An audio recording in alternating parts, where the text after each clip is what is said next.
Good morning class 9। तो फिर से हम आ गए हैं आप लोग को परेशान करने। आज हम लोग लेके आए हैं अपना केमिस्ट्री का फर्स्ट चैप्टर जिसका नाम है हमारे आसपास के पदार्थ। अब आप कहेंगे सर ये क्या है? पदार्थ तो हम अपने अगल बगल देखते हैं। अच्छा, एक छोटा सा बात मैं समझने की कोशिश करिए। आप अपने चारों तरफ चीजों को देखते हैं। चीजें कैसी होती हैं? तीन तरह की होती है। पेड़ होते हैं, पानी होता है, हवा होता है, बहुत तरह की चीजें होती हैं। बट आज हमको क्या करना, उनकी प्रॉपरली नेमिंग करनी है। हमें उनके गुणों के बारे में चीजों को संभाल के समझ के उनको एक विशिष्ट कैटेगरी में रखना होगा। ठीक है, तो अब हम पहले शुरुआत करते हैं। यहाँ पे क्या क्या टॉपिक्स डिस्कस करने हैं। देखिए, सबसे पहले जो चीज हमको डिस्कस करना है वो है द्रव्यमान।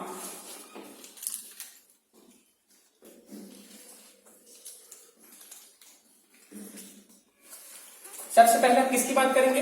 द्रव्यमान। द्रव्यमान क्या होता है? कोई भी वस्तु है, उसके अंदर जितना भी मात्रा में कण उपस्थित होते हैं या जो भी उसके अंदर सामान होता है उसी को हम क्या बोलते हैं? द्रव्यमान बोलते हैं। ठीक है, इसका परिभाषा लिखते हैं।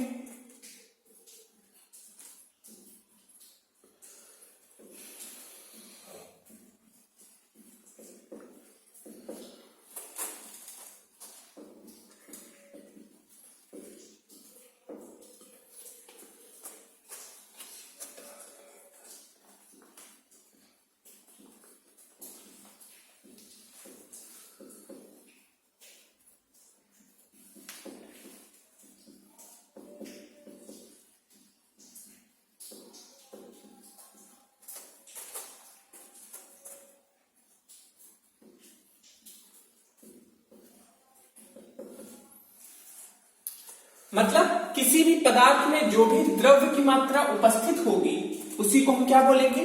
द्रव्यमान। हम इसको किससे दिखाते हैं? द्रव्यमान को हम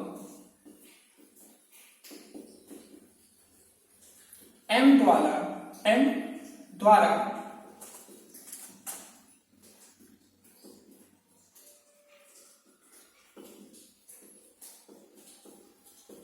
m द्वारा प्रदर्शित करते हैं। बोलो, आई बात समझ में? तो सबसे पहले हमने किसकी बात की? द्रव्यमान की। अगली चीज हम समझते हैं भार। हमेशा आप लोग ध्यान रखिएगा कि द्रव्यमान और भार दो अलग अलग चीजें होती हैं। ठीक है, हम लोग कई बार कंफ्यूज हो जाते हैं कि भार और द्रव्यमान एक ही चीजें हैं। लेकिन ध्यान दीजिए, द्रव्यमान जो होता है किसी भी वस्तु में जो भी चीज या जो द्रव्य उपस्थित होता है उसकी मात्रा कहते हैं। और भार क्या होता है? पृथ्वी अपनी तरफ कोई भी वस्तु को जिस बल से आकर्षित करती है उसे हम क्या बोलेंगे? भार बोलेंगे। तो इसका भी परिभाषा लिख लेते हैं।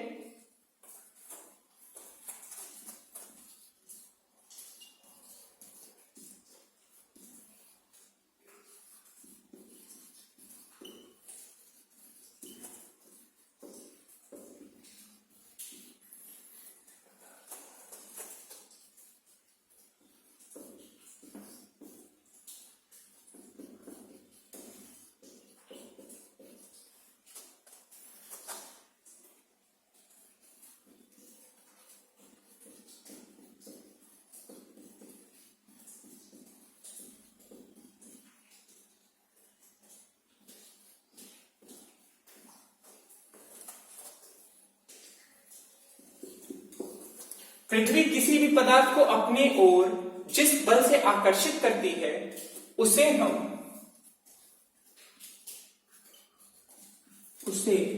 हम भार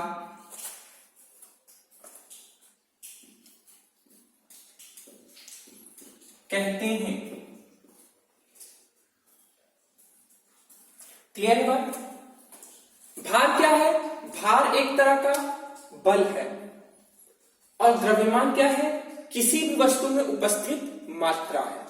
ठीक है, तो हम लोग का जो वजन नापा जाता है वो हमारा द्रव्यमान होता है। ना कि भार होता है।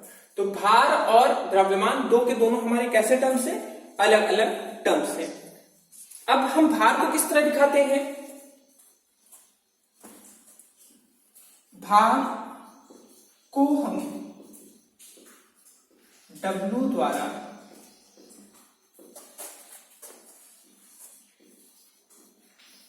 प्रदर्शित करते हैं। भार को हम को हम कैसे संकेतित करते हैं? W द्वारा। ठीक है। अब देखिए, हमको एक चीज और समझना है कि द्रव्यमान और भार में क्या कोई संबंध होता है? तो ध्यान दीजिए, इसको नोट कर लीजिएगा पॉज करके जल्दी से। बड़े समझदार बन गए हैं, नोट कर डाले आप लोग, सही है। अब अगला हमारा टॉपिक क्या है?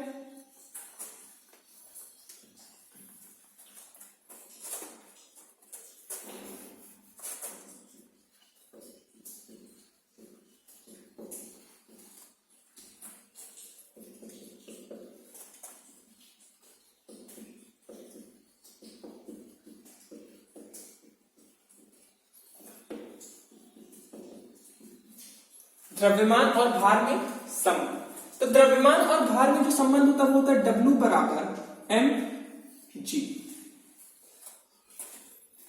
W हमारा क्या है? W है हमारा भार।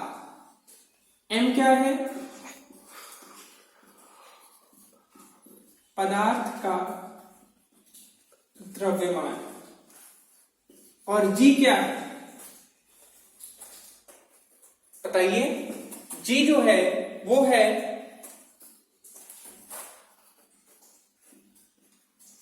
गुरुत्व जनित त्वरण। मतलब पृथ्वी हमें अपनी ओर जिस बल से खींचती है, जिस त्वरण से खींचती है, उसी को हम क्या बोलते हैं? गुरुत्व जनित त्वरण। आप इस G के लिए ज्यादा परेशान मत होइए। अभी जब हम लोग फिजिक्स का चौथा चैप्टर में आएंगे तो फिजिक्स का हमारा जो चौथा चैप्टर है, ठीक है, तो इसमें ज्यादा परेशान मत होइएगा। यहाँ पे कुछ क्वेश्चन आएगा, जैसे हमारे एक बंधु का, एक हमारे प्रिय शिक्षक के मन में भी क्वेश्चन एक आया होगा, हमको पता है, नाम नहीं लेंगे, बट उसके मन में क्वेश्चन आ गया है कि सर ये आप जो पढ़ा रहे हैं, ये G जो है वो गुरुत्वाकर्षण है, और गुरुत्वाकर्षण तो हमारे फिजिक्स का चौथा चैप्टर है, तो यहाँ पे आप क्यों पढ़ा है? देखिए, हम वो नहीं पढ़ा रहे हैं, हम यहाँ पे पढ़ा रहे हैं केवल m मतलब द्रव्यमान। और द्रव्यमान किस चीज का बना है? द्रव्यमान बना है द्रव्य का। तो हम वही चीज तो पढ़ रहे हैं, द्रव्य हम पढ़ रहे हैं, ना कि हम द्रव्यमान। द्रव्य पढ़ रहे हैं और द्रव्य से द्रव्यमान है, तो मेनली हम उसी चीज की बात कर रहे हैं। ठीक है, इसको जल्दी से आप लोग नोट कर लीजिए। अब हम अगली चीज बात करेंगे, आयतन।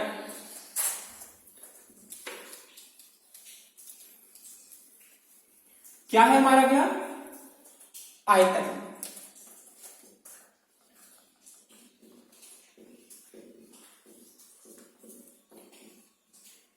किसी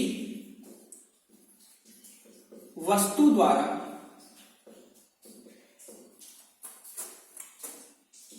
घेरी गई जगह को हम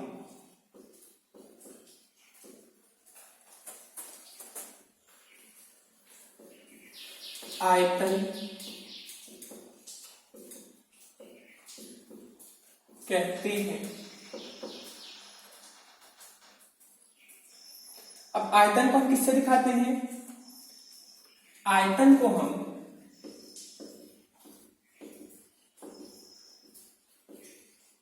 V द्वारा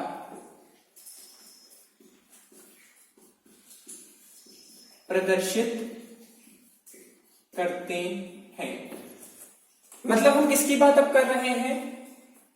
आयतन की बात कर रहे हैं। आयतन मतलब जैसे कोई भी वस्तु है, कोई भी वस्तु को हम कहीं रखेंगे तो वो कुछ जगह घेरेगी। जैसे मान लीजिए आपका बैग है, आपके बैग में 10 बुक रख सकते हैं, हम बुक की और संख्या बढ़ा दिए, 10 से 15 कर दिए, चलिए मान लीजिए आपने उसको भी किसी तरह किया, 15 से और 5 बढ़ा दिए, 20 कर दिए, तो क्या अब बुक आपके बैग में आ पाएगी? क्यों नहीं आ पाएगी? क्योंकि जब भी कोई चीज हम रखते हैं या कोई भी चीज अगर होता है हमारे पास, तो वो कुछ जगह घेरती है।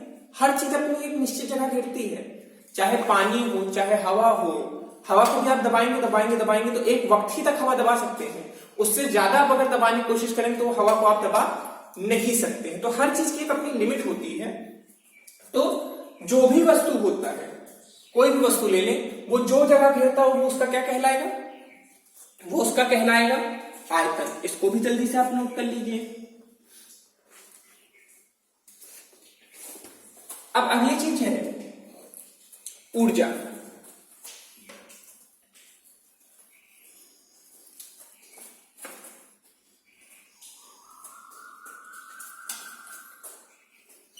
ऊर्जा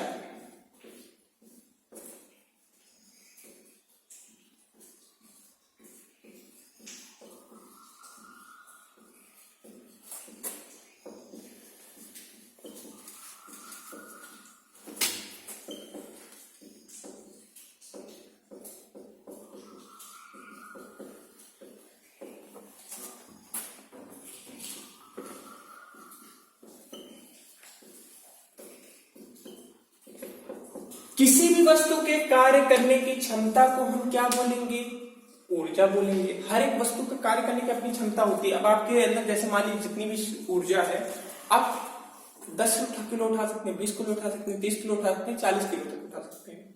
क्या उससे ज्यादा उठा सकते हैं? क्यों क्यों क्यों आप नहीं उठा सकते हैं? इसलिए नहीं उठा सकते क्योंकि आपके पास उससे ज्यादा उठाने की क्षमता ही अब नहीं है। और जब उससे ज्यादा उठाने की क्षमता नहीं है तो क्या आप उस वस्तु को उठा पाएंगे? अब आप उस वस्तु को नहीं उठा पाएंगे। बोलिए, आई बात समझ में? अब हम इसको किस तरीके से दिखाते हैं? हम अपने ऊर्जा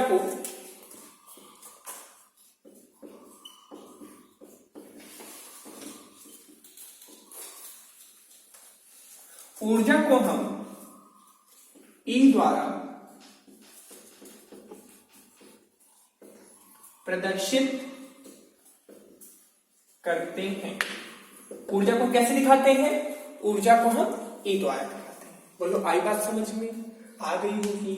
ऊर्जा कौन कौन सी होती है? देखिए, ऊर्जा बहुत तरह की होती है। कुछ ऊर्जा के बारे में समझ लेते हैं। जैसे है प्रकाश ऊर्जा,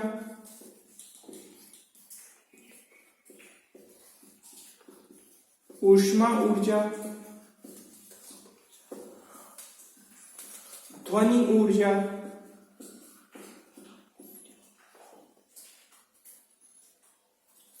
गतिज ऊर्जा,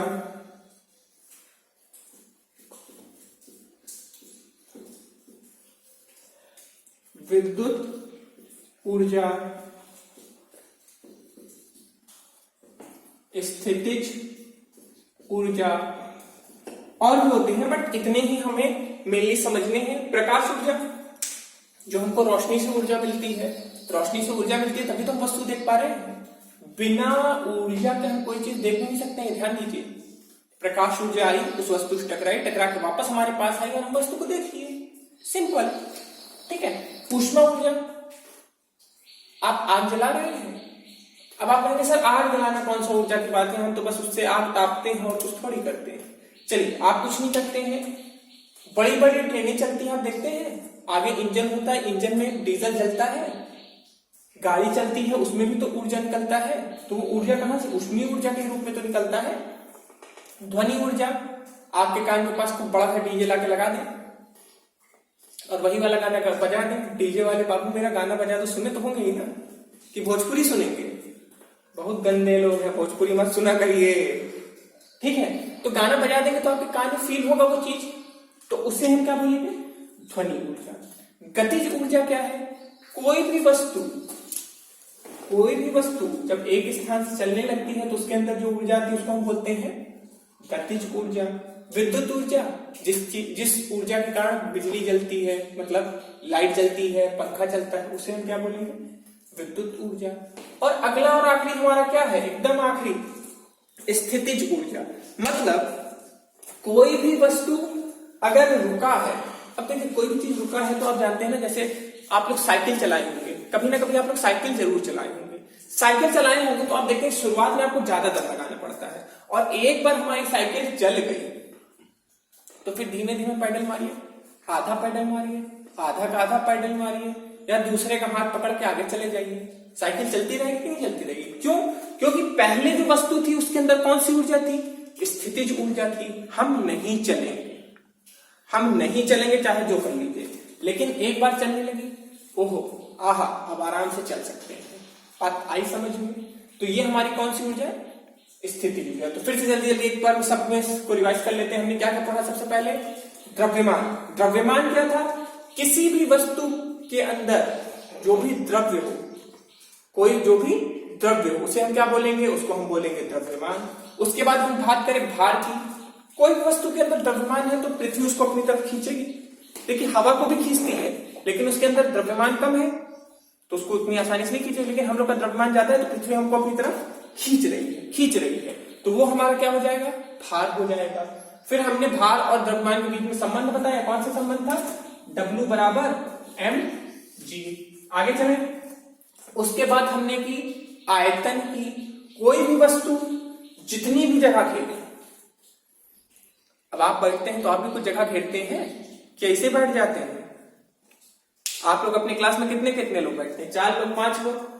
जहां 4-5 लोग से ज्यादा होता है, लड़ाई झगड़ा होने लगता, नहीं बैठाएंगे। क्यों? क्योंकि आप जब बैठ गए हैं, वो जगह घिर गई है, तो वहां पे तो एक लिमिटेड जगह है, उससे ज्यादा लोग बैठेंगे तो बैठने में दिक्कत होगी ना। और हम लोग तो भैया राजा टाइप के लोग हैं, हम लोग राजा है तो भैया हम कैसे सक सकते हैं? दूर हटो, ठीक है। उसके बाद हमने बात की ऊर्जा की। किसी वस्तु के कार्य करने की क्षमता, मतलब हर वस्तु के कार्य करने की अपनी एक क्षमता होती है, मतलब उसका एक लिमिट होता है कि उतना ही वो कार्य कर सकता है, उससे ज्यादा वो कार्य नहीं कर सकता। तो किसी भी वस्तु की जो भी कार्य करने की क्षमता होगी उसको हम क्या बोलेंगे? ऊर्जा बोलेंगे। ऊर्जा के कई टाइप बता दिए: प्रकाश, ऊष्मा, ध्वनि, गति, विद्युत, स्थिति। प्रकाश ऊर्जा जो हमको सूरज से मिलती है या जो रोशनी से मिलती है, जिस कारण से हम वस्तुओं को देख पाते हैं। बिना प्रकाश ऊर्जा के हम वस्तुओं को देख नहीं सकते। अंधेरे में कभी भी आप देखते हैं? नहीं देख सकते। क्यों नहीं देख सकते? क्योंकि भैया वहां प्रकाश ऊर्जा ही नहीं, और प्रकाश ऊर्जा के बिना हम वस्तुओं को देख नहीं सकते। अगला है हमारा ऊष्मा ऊर्जा। कौन सा ऊर्जा? ऊष्मा ऊर्जा, जो गर्मी भी एक तरह की ऊर्जा है। नहीं विश्वास है? आग के पास जाकर बैठे ठंडी के दिनों में, आप देखते हैं ना, जब आंच ज्यादा होती है तो आप थोड़ा पीछे हो जाते हो। क्यों हो जाते हो? क्योंकि आपका शरीर में महसूस होने लगता है कि मेरा स्किन, त्वचा जल जाएगा। तो एक तरह की वो भी ऊर्जा है। अगली है ध्वनि ऊर्जा, जो आवाज वाली ऊर्जा है। मैं आपको बोल रहा हूं, आपके कानों तक वो चीज पहुंच रही है, वो ध्वनि ऊर्जा है। गतिज ऊर्जा, कोई भी वस्तु रुकी है, कोई भी वस्तु चल रही है तो उसके अंदर कौन सी ऊर्जा है? चलने के कारण जो है उसी को हम क्या बोलेंगे? गतिज ऊर्जा बोलेंगे। अगला है हमारा विद्युत ऊर्जा। विद्युत ऊर्जा कैसे है? अरे सर हमको विद्युत ऊर्जा नहीं पता, तो कुछ नहीं करना बच्चा, सॉकेट है, सॉकेट में दोनों उंगली डालिए, स्विच ऑन करिए। ऐसा मत करिएगा, नहीं तो जेल में हम चले जाएंगे, आपको क्या हाथ पे डाल के चल देंगे। ऐसा मत करिएगा, किसी दूसरे को करवाइएगा, आप क्यों जाएंगे? ठीक है। तो इसमें क्या होगा? विद्युत ऊर्जा। जो विद्युत ऊर्जा है वो क्या है? जिस कारण से हमारे घर के अप्लायंसेस या जो भी चीजें हैं, जैसे ट्यूबलाइट है, फ्रिज है, टीवी है, आपका फोन है, सब चलता है, तो वो किसके कारण है? विद्युत ऊर्जा का। और आखिरी और एकदम अंतिम स्थितिज ऊर्जा। स्थितिज ऊर्जा क्या होता है? जो भी वस्तु रुकी रहती है, जैसे हम आलसी हैं, हम क्या, हमारे बच्चे भी, आप सब लोग भी आलसी हैं। आलसी है घर में जब तक सोने को घर वाले नहीं उठाएंगे तब तक आप लेटे रहेंगे। तो हम लोग क्या करते हैं? लेटे रहते हैं। जब तक घर वाले मारते नहीं है, पीटते नहीं है, हमको तो नहीं उठना है, आप चाहे जितना मारिए। और फिर पापा आते हैं डंडा लेके, तो डंडा लगाते हैं और तुरंत हम लोग के अंदर, पापा ने हमको क्या दिया? पापा ने हमको मारा तो हमको गतिज ऊर्जा दिया। पापा ने अपना ऊर्जा हमको स्थानांतरित किया, और जैसे ही हमारे अंदर ऊर्जा आई तुरंत हम स्थितिज ऊर्जा से, मतलब जो रुके रहने वाली, जो आलस वाली ऊर्जा थी, तुरंत हम दौड़ के ब्रश करते हैं, मंजन करते हैं और तुरंत काम पे लग जाते हैं। तो देखा स्थितिज ऊर्जा गतिज ऊर्जा में कैसे बदली। अब देखिए हमको एक चीज और समझना है कि ऊर्जा कभी भी ना बनती है ना बिगड़ती है। ऊर्जा जो है कभी भी बनाई नहीं जा सकती है या खत्म नहीं की जा सकती है। ऊर्जा हमेशा अपना रूप बदलती है। जैसे अभी हमने आपको बताया गतिज ऊर्जा से स्थितिज ऊर्जा में आ गए, पापा ने हमको मारा, गति से स्थितिज ऊर्जा में आ गए। साइकिल रुकी है, हमने उसको गतिज ऊर्जा देना शुरू किया, गतिज ऊर्जा से स्थितिज ऊर्जा से वो गतिज ऊर्जा में आ गई। ठीक है, हम लोग चल रहे हैं तो हमारी पेशीय ऊर्जा। अब देखिए एक और तरह का ऊर्जा हम बताएंगे जो हमारे शरीर से लग रही है, वो पेशीय ऊर्जा है। पेशीय ऊर्जा हम लगा रहे हैं और हम आगे चल रहे हैं, मतलब पेशीय ऊर्जा से गतिज ऊर्जा। तो ध्यान दीजिए, हमेशा जो ऊर्जा होती है वो अपना रूप बदलती है, उसके रूप बदलने के कारण हम ऊर्जा का अलग अलग तरीके से देखते हैं। और बिना ऊर्जा के कोई काम नहीं हुआ, क्योंकि ऊर्जा नहीं होगा तो हम बल नहीं लगा पाएंगे। अरे हमारे शरीर में दम ही नहीं है तो हम क्या इस यहां पे लिख पाएंगे, हम क्या उठ पाएंगे? तो ऊर्जा नहीं है तो बल नहीं लगा पाएंगे, बल नहीं लगा पाएंगे तो कोई भी कार्य नहीं होगा। बोलो, आई बात समझ में आ गई होगी? तो आज जितना हमने लिखा है, आज ज्यादा कुछ नहीं कहा, आज तो पूरा टाइम समझाने में ही चला गया। तो आज हम लोग अपना यहाँ पे लेक्चर फिनिश करेंगे, अगले लेक्चर में मिलेंगे, वहां पे हम बात करेंगे पदार्थ की अवस्थाएं। किसके बारे में बात करेंगे? पदार्थ की अवस्थाएं।